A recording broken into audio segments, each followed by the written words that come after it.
Look at this. Came to find our little welcome dear rockets. आज हम आपके लिए लेकर आए हैं द विकर मैन। दोस्तों, अगर अभी तक आपने चैनल को सब्सक्राइब नहीं किया है तो अभी सब्सक्राइब कीजिए और बेल आइकन को जरूर क्लिक कीजिए। अपने यूट्यूब का नोटिफिकेशन ऑन रखिए। इंस्टाग्राम और फेसबुक पे आप हमें फॉलो कर सकते हैं। अब चलते हैं मूवी के अंदर। मूवी की शुरुआत में हमें एडवर्ड नाम के पुलिस ऑफिसर को दिखाते हैं जो अपनी बाइक पर हाईवे पर पेट्रोलिंग कर रहा है। उसके आगे एक कार जा रही होती है जिसके अंदर से एक गुड़िया गिर जाती है। एडवर्ड जो बड़ा ही नेक ऑफिसर है वो गुड़िया को उठाकर कार में बैठी छोटी लड़की को लौटाता है, पर वो फिर से उसको बाहर फेंक देती है। एडवर्ड हैरान होकर गुड़िया उठाने जाता है कि तभी एक ट्रक अचानक आकर उस कार पर क्रैश करता है और कार जलने लग जाती है। तभी एडवर्ड पैसेंजर्स को बचाने जाता है, लेकिन एक्सप्लोजन की वजह से दूर जाकर गिरता है। कुछ दिन के बाद भी एडवर्ड को उस एक्सीडेंट के बारे में बहुत सपने आते रहते हैं और हेलुसिनेशन की वजह से उसकी दिमागी हालत ठीक नहीं होती। इस वजह से वो कुछ मेडिसिन भी ले रहा होता है। अब एक दिन उसको अपनी एक्स फियेंसी जिसका नाम विलो है उसका लेटर मिलता है जिसमें उसने लिखा होता है कि उसकी बेटी रोवेन लापता है और उसका पता लगाने में उसे एडवर्ड की मदद चाहिए। एडवर्ड सोच में पड़ जाता है कि विलो ने कई बार उसका दिल दुखाया है और एक दिन उसको धोखा देकर वो चली गई। नहीं, पर यह बदला लेने का वक्त नहीं है क्योंकि एक छोटी बच्ची की जान का सवाल है। अगले ही दिन एडवर्ड एक सी प्लेन पर वॉशिंगटन कोस्ट के पास एक आइलैंड पर पहुंचता है जहां विलो रहती है। एडवर्ड देखता है कि यहाँ के लोग एक अजीब धार्मिक ग्रुप के मेंबर्स हैं जिनकी लीडर सिस्टर समरसिल है। यहाँ ज्यादातर औरतें ही रहती हैं और मर्द उनकी गुलामी करते हैं। एडवर्ड गाँव की ओर जाता है और रास्ते में कई औरतों से रोवेन के बारे में पूछता है, लेकिन कोई जवाब नहीं मिलता। कुछ आदमी एक बड़े बैग में कुछ लेकर जा रहे होते हैं जिसमें से खून जैसा लिक्विड टपक रहा है। वो उनसे भी रोवेन के बारे में पूछता है, पर वे एडवर्ड का मजाक उड़ाते हैं। फिर वो गांव के एक मोटेल में पहुंचता है और बताता है कि मैं एक पुलिस ऑफिसर हूं और रोवेन के मिसिंग केस की इन्वेस्टिगेशन कर रहा हूं। फिर वो टेबल पर बैठे मधुमक्खी को मारता है। सभी उसको गुस्से से घूरती हैं। एडवर्ड नहीं जानता कि इस आइलैंड के लोग मधुमक्खियां पालते हैं और शहद को एक्सपोर्ट करके यहाँ पर गुजारा चलता है। यहाँ ज्यादा से ज्यादा शहद और धान वगैरह प्रोड्यूस करने के लिए गांव वाले हर साल एक पूजा करते हैं। तभी वहां पर विलो आकर एडवर्ड को उसका रूम दिखाती है। उसी शाम को एडवर्ड और विलो अकेले में मिलते हैं। विलो एडवर्ड की शुक्रगुजार है कि वो रोवेन को ढूंढने इतनी दूर आया। वो बताती है कि गांव वालों ने रोवेन को कहीं छुपा के रखा हुआ है, लेकिन वे तुमसे झूठ ही कहेंगी। अब एडवर्ड वादा करता है कि मैं अपनी पूरी ताकत और पुलिस पावर से रोवेन को वापस लेकर आऊंगा। उसी रात एडवर्ड को उसी लड़की के बारे में सपना आता है जो उस एक्सीडेंट में मारी गई थी। वो घबरा कर उठता है और अपना मेडिसिन लेता है। तभी वो एक छोटी लड़की को मोटेल से भागते हुए देखता है। फिर वो उसका पीछा करके एक खलियान में पहुंचता है और उस लड़की को ढूंढता है कि कहाँ गई, पर उस लड़की की रेड जैकेट के अलावा वहां पर कुछ भी नहीं मिलता। एक जगह फर्श की लकड़ी कमजोर होती है और वो गिर जाता है।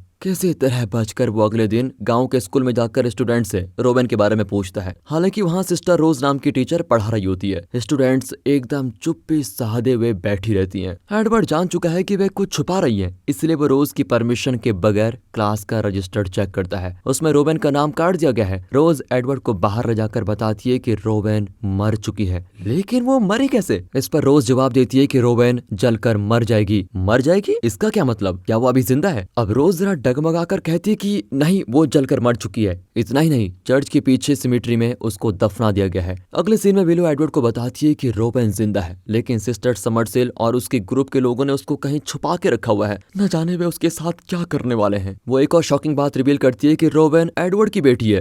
ये सुनकर एडवर्ड बहुत इमोशनल हो जाता है। वो एडवर्ड को रोवेन के कमरे में लेके जाती है जहाँ उसने आखिरी बार रोवेन को देखा था। उस दिन विलो आधे घंटे के लिए कहीं बाहर गई थी और जब वो लौटी तो रोवेन और उसकी सारी चीजें गायब थी। एडवर्ड रोवेन की दूसरी फोटोज मांगता है, लेकिन विलो के पास उसकी और कोई फोटो होती नहीं। अब एडवर्ड उस कमरे को चेक कर ही रहा होता है कि अचानक उसको सी प्लेन की आवाज आती है। वो बाहर भागता है ताकि उस प्लेन के रेडियो से वो पुलिस डिपार्टमेंट को कांटेक्ट कर सके। वो पायलट को भी आवाज देता है, लेकिन उसे कोई जवाब नहीं मिलता। तभी वो पानी में एक छोटी लड़की की लाश को देखता है। उसे रोवेन समझकर वो पानी में डाइव करता है और उस बच्चे को उठा लेता है, पर अचानक उसको एक फ्लैश दिखता है और पता चलता है कि ये तो उसका हेलुसिनेशन था जो मेडिसिन न लेने की वजह से हुआ। वो एक बोतल से टैबलेट निकाल कर खा लेता है। फिर वो सी प्लेन की ओर स्विम करता है, पर अंदर का रेडियो काम नहीं करता। वो खाली हाथ ही लौट आता है। लेकिन रास्ते में वो डॉक्टर टी.एच. मॉस नाम की फिजिशियन के घर को देखता है जो कि एक फोटोग्राफर भी है। शायद इसी के पास रोवेन का दूसरा कोई फोटो मिल जाए। ये सोचकर वो दरवाजा खटखटाता है, पर मॉस भी कुछ न जानने की एक्टिंग करती है। एडवर्ड जान चुका है कि ये कुछ छुपा रही है, इसलिए वो गुड बाय कहकर वहां से निकलता तो है, पर पास की झाड़ियों में से छुपकर उसको देखता है। कुछ देर के बाद मास्क पहनी हुई दो औरतें आकर मॉस को साथ लेके जाती है। फिर एडवर्ड दरवाजा तोड़कर घर के अंदर अंदर जाता है और हर रूम को चेक करता है। वहाँ उसे पता चलता है कि ये औरतें इंसानों की बलि चढ़ाने की प्रथा में विश्वास रखती है।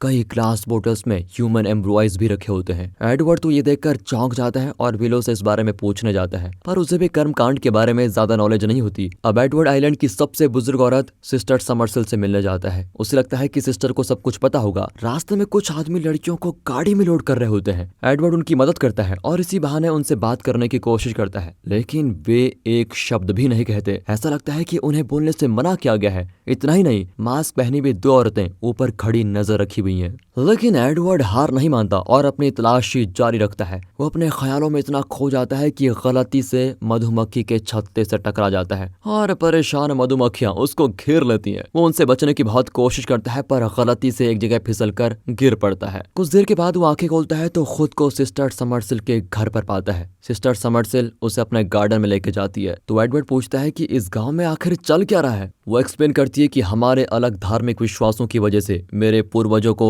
इंग्लैंड में बहुत टॉर्चर सहना पड़ा। उस समय वे बचकर यहाँ आ गए और उनके वारिस इसी आइलैंड में बस गए। यहाँ की जनसंख्या बहुत ही कम है और ज्यादातर औरतें ही हैं और इस आइलैंड की अर्थव्यवस्था पूरी तरह से शहद पर ही निर्भर है। इसलिए यहाँ हम मधुमक्खियों को इज्जत देती हैं और उन्हें कभी नहीं मारती। लेकिन कई साल से शहद का उत्पादन घट रहा है। एडवर्ड अचानक पूछता है कि क्या आप लोगों ने रोवन को मार डाला। वो बताती है कि हम किसी की जान नहीं लेते, बल्कि अपने भगवान के आगे उनकी बलि चढ़ाते हैं। एडवर्ड गुस्से में चिल्लाता है कि इंसान की बलि चढ़ाना और कत्ल करना एक ही बात है। अब एडवर्ड जानना चाहता है कि क्या वाकई में रोवन मर चुकी है या ये औरतें झूठ बोल रही हैं। वो सिमेट्री में जाकर चेक करता है और रोवन की कब्र के अंदर उसे उसकी लाश की जगह पर सिर्फ एक जली हुई गुड़िया मिलती है। अब उसे पूरा यकीन है कि रोवन जिंदा है। तभी एडवर्ड को पास के एक अंडरग्राउंड बंकर से रोने की आवाज आती है। वो बंकर के अंदर घुसता है तो वाटर टैंक का रास्ता नजर आता है, पर पानी में उसको रोवन का रेड जैकेट दिखाई देता है। एडवर्ड घबराकर ग्रिल खोलता है और पानी में कूदता है, लेकिन कोई पीछे से ग्रिल को बंद करके उसे लॉक कर देता है। वो चिल्लाता है पर कोई भी उसकी मदद के लिए नहीं आता।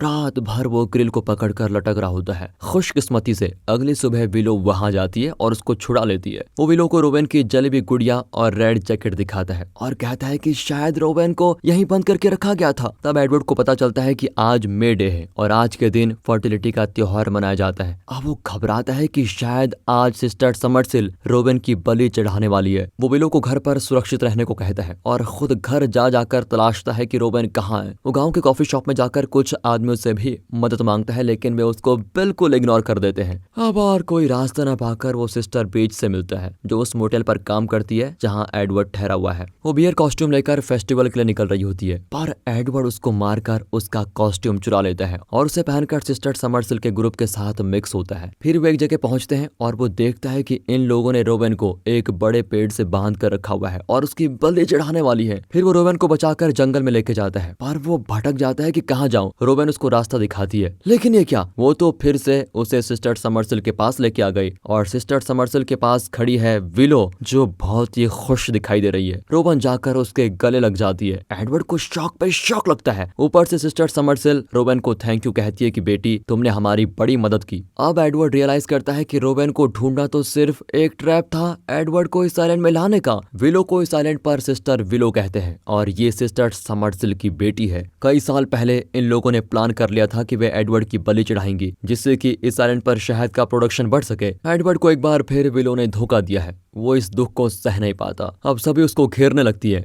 वो अपने गन दिखाकर उन्हें वार्न करता है, लेकिन विलो बताती है कि मैंने तो सारी बुलेट्स निकाल ली हैं। अब सभी मिलकर एडवर्ड को बहुत मारती हैं और बेचारे की टांगे तोड़ देती हैं ताकि वो बचकर भाग न पाए। वे उस पर जिंदा मधुमक्खियां छोड़ देती हैं, जिससे उसकी आधी जान तो निकल जाती है। कुछ ही देर में वे उसको उठाकर लकड़ियों से बने एक बड़े पुतले के अंदर लॉक कर देती है। विलो के कहने पर रोवन उस पुतले पर आग लगा देती है और इस तरह एडवर्ड की बलि चढ़ा दी जाती है। वो डर के मारे चिल्लाता है और वहीं जलकर राख हो जाता है। 6 महीने के बाद दिखाते हैं कि सिस्टर विलो सिस्टर हनी के साथ वॉशिंगटन के एक बार में बैठी हुई है। दोनों मिलकर 2 यंग पुलिस ऑफिसर्स को बहला फुसलाकर अपने घर इनवाइट करती हैं। लगता है ये दोनों ऑफिसर्स अगली बलि के बकरे हैं, जिन्हें ये दोनों आइलैंड लेके जाएंगी और अपने भगवान को अर्पित कर देंगी, वैसे ही जैसा इन्होंने एडवर्ड के साथ किया था। और इसी के साथ होती है ये मूवी यहाँ पर खत्म। तो दोस्तों, कैसी लगी आपको ये मूवी? कभी कभी ऐसी मूवी भी देखनी चाहिए। वीडियो अच्छी लगी हो, स्टोरी अच्छी लगी हो, एक्सप्लेनेशन अच्छा लगा हो तो लाइक कीजिए और चैनल को सब्सक्राइब। मिलते हैं अगली वीडियो में, तब तक के लिए गुड बाय, अपना ख्याल रखिए एंड फाइनली